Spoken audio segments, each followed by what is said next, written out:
awal kejadian, nah itu jadi di malam hari ini saya datang ke sini, nah itu dan ikut melihat loh besarnya api itu. Akhirnya kita mencoba penampakan dan dari sana ada seorang tokoh masyarakat di sinilah, kemudian menanyakan Bapak dari mana? Yang dari BKS Bangli Pak. Kalau Punapi peran BKS nanti Pak yang kena musibah seperti ini tersentuhlah kami selaku BKS bahwa kami tahu bahwa yang namanya badan kerjasama itu tidak sendiri gitu. Sedangkan di dalam aturan di dalam regulasi Perda 3 tahun 2017 di mana ada 6 tugas fungsi BKS dan fungsi yang pertama saya sebutkan bahwa melakukan kerjasama antara LPD dan antara LPD dengan pihak luar di luar LPD. Jadi kerjasama ini karena bersifat umum ya, jadi ya istilahnya di Bali itu kan dikenal dengan pesuka dukaan. Di mana kerjasama ini harus dibangun. Nah makanya di Bali ini kan sebenarnya kalau dengan LPD, di mana nafasnya adalah memang dia lahirnya di desa adat, di mana nilai-nilai positif desa adat sosial yang ada di masyarakat dari zaman dulu ya, selunglung sebayan stake, saling asah kasih dan asuh. Dan ini kan justru akan diperkuat lagi kalau ini memang tepat diginikan bahwa memang tidak ada yang sendiri gitu. Dengan 1.500 desa adat dan dengan 1.400 lebih LPD, kalau tiang kira sih semuanya secara eksposio adalah masuk menjadi anggota BKS. Nah oleh sebab itu, karena ini adalah sebuah terobosan ya untuk menyentuh hati teman-teman, tetapi kita kan berpikir bahwa nilai-nilai itu ada semua. Tetapi siapa yang akan melingkan, siapa yang akan menyambungkan? Ibaratnya seperti kain walaupun banyak, nah, siapa yang akan menjarit? Gitu. Nah, akhirnya yang punya gagasan sama teman-teman di Bangli, kita rapat, kemudian kita coba untuk waktu itu sih pembahasannya begini, jadi kalau kita mendapatkan surat undangan digital aja ya dari sebuah pernikahan gitu yang kebayang ya bagaimana kita mau sana, mau muda. Tapi pada saat mendengar berita bencana, nah ini semestinya harus dibalancekan gitu. Nah akhirnya tiang bawa coba gitu masuk ke itu, tapi saya tidak sendiri. Jadi saya sepakati, saya minta izin kepada tuan rumah, berdiskusi dengan bendesa, dengan pemucuk, supaya tidak juga kita mendahului. Nah akhirnya setelah itu izin juga, artinya ke pimpinan BKS Provinsi Bali dan juga dengan surat rekomendasi dengan koordinator LPLPD sebagai leading sektornya dan juga LPLPD Provinsi Bali, Astungkara disambut baik. Dan setelah itu kami coba buatkan pamflet dari pamflet di mana di pamflet itu kami coba jadi menggunakan generasi milenial, Gen Z, generasi Z. Pasti dia bisa mengemas gitu. Saya coba suruh mengemas dengan berita yang ada. Kemudian akhirnya jadi. Dan setelah jadi, kita sebar. Dan kita dalam rapat juga mohon izin bahwa yang kita sebar adalah ke 57 kecamatan dan 9 kabupaten kota. Astungkara semua menyambut baik. Dan pada akhirnya kami juga berpikir bahwa jangan sampai BKS juga terlalu terlibat di dalam urusan keuangan ini. Kami mendatangi audiensi dengan BPD cabang Bangli. Kira-kira bagaimana sih cara untuk strategi untuk bagaimana supaya dana ini bisa masuk ke LPD Cempaka tetapi tidak juga nanti mengganggu rekening yang sudah jalan. Nah akhirnya Astungkara disambut baik juga dan bahkan BPD memberikan akses yang luar biasa.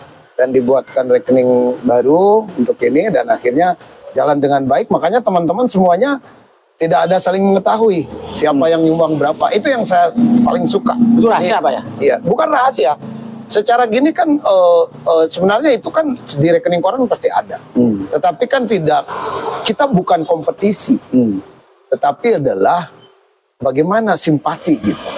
Kebersamaan seluruh Bali ini artinya mampu nggak gitu, bahwa ada kejadian, kalau bilang buat Cempaka ini kejadian besar.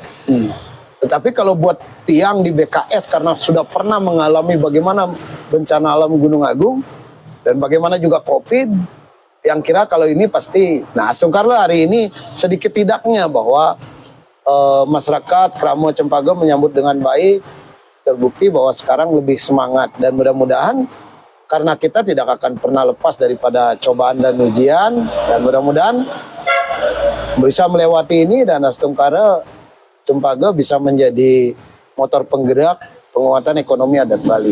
Berapa terkumpul dana semuanya, Pak? Dana semua secara kumulatif sebenarnya itu terakhir tadi 167 juta. Tapi di sana udah di dalamnya ada dari LPLPD 5 juta, kemudian ada juga dari PTUC sebanyak 5 juta, kemudian ada juga dari BPD langsung sebagai penguatan akibat bencana kebakaran Astung Carlo. BPD cabang Bangli juga ada peduli, program pedulinya sebanyak 11 juta. Dan secara kumulatif itu 167 semuanya. Nah, melalui acara hari ini, Pak, apa pesan yang bisa diambil, Pak, kepada kepedulian BKS dan juga LPD seluruh Bali, Pak, lewat tangan Pak menginisiasi ini, Pak? Kalau buat yang sih sangat terharu. Jadi kalau kami ya BKS Bangli berarti masih bersyukur gitu.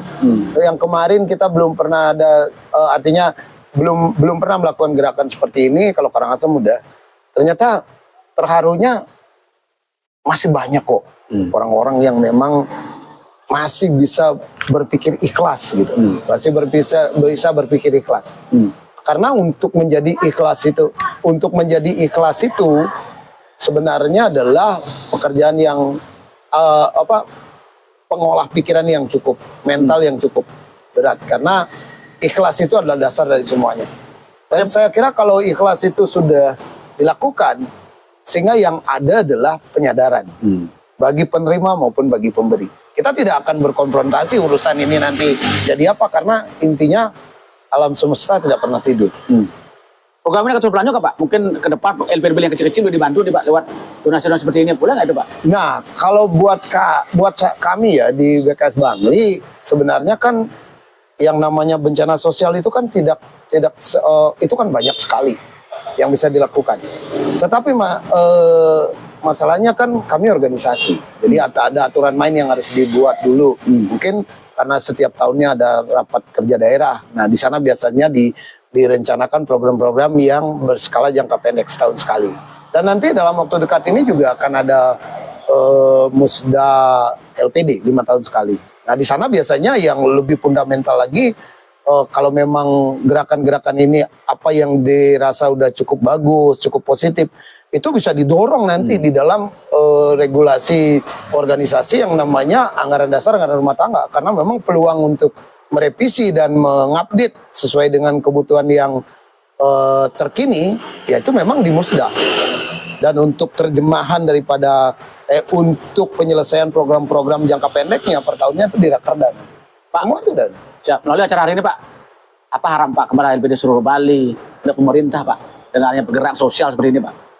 Ya, buat kami sih ini sih sebenarnya bukan hal gini ya, karena gerakan-gerakan seperti ini sih banyak terjadi di Bali, dan harapan saya sih khusus untuk LPD sebagai penopang kekuatan ekonomi adat Bali semestinya sudah mulai, artinya saling merangkul, saling gini, dan nanti bahwa kita buktikan bahwa kebersamaan seluruh Bali itu sebenarnya big power.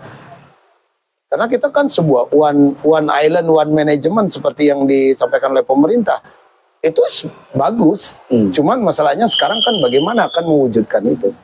Kan dari dulu juga ada yang namanya Ajak Bali dan lain sebagainya. Banyak kok. Instrumen-instrumen yang sudah dibikin. Jadi ya itulah. Pokoknya intinya bahwa kami bangga. Jadi kalau memang ada tukang jahitnya, bahkan kami sangat lebih suka sebagai kain itu sendiri dan siap dijarit daripada kami harus menjarit itu, karena kemampuan menjarit itu kan harus punya ini ya, lebih ini. Siap. Semoga menginspirasi semua pihak, Pak. Terima kasih banyak, Pak. Iya. Sehat selalu ya. Ya.